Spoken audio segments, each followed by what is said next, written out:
3. The CRO-MAGNOID BLUE MAN. The ancient centers of the culture of the Blue Man were located along all the rivers of Europe, but only the Somme now flows in the same channel which it followed during pre-glacial times. While we speak of the Blue Man as pervading the European continent, there were scores of racial types.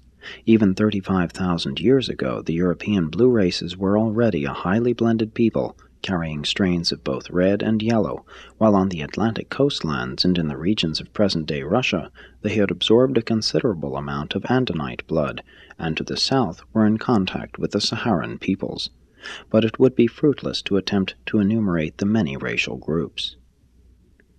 The European civilization of this early post-Adamic period was a unique blend of the vigor and art of the Blue Men with the creative imagination of the Adamites. The Blue Men were a race of great vigor, but they greatly deteriorated the cultural and spiritual status of the Adamites. It was very difficult for the latter to impress their religion upon the Cro-Magnoids because of the tendency of so many to cheat and to debauch the maidens. For 10,000 years religion in Europe was at a low ebb as compared with the developments in India and Egypt. The Blue Men were perfectly honest in all their dealings, and were wholly free from the sexual vices of the mixed Adamites. They respected maidenhood, only practicing polygamy when war produced a shortage of males. These Cro-Magnon peoples were a brave and far-seeing race. They maintained an efficient system of child culture. Both parents participated in these labors, and the services of the older children were fully utilized.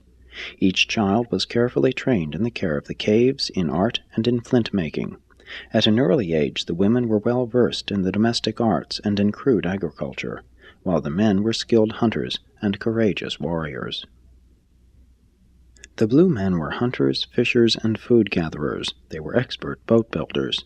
They made stone axes, cut down trees, erected log huts partly below ground and roofed with hides.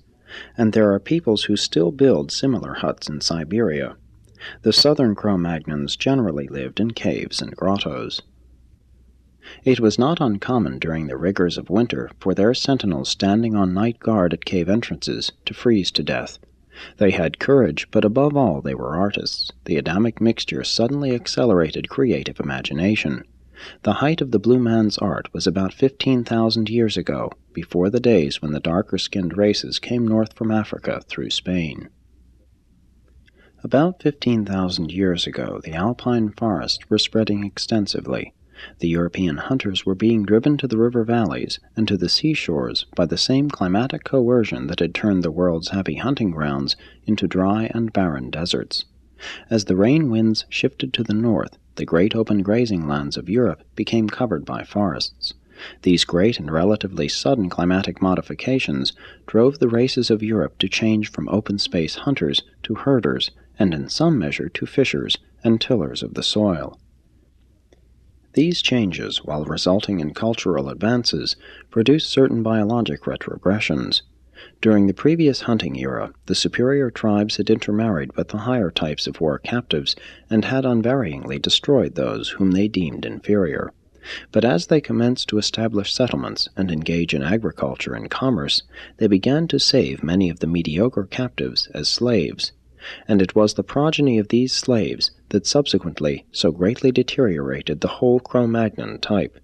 This retrogression of culture continued until it received a fresh impetus from the east, when the final and en masse invasion of the Mesopotamians swept over Europe, quickly absorbing the Cro-Magnon type and culture and initiating the civilization of the white races.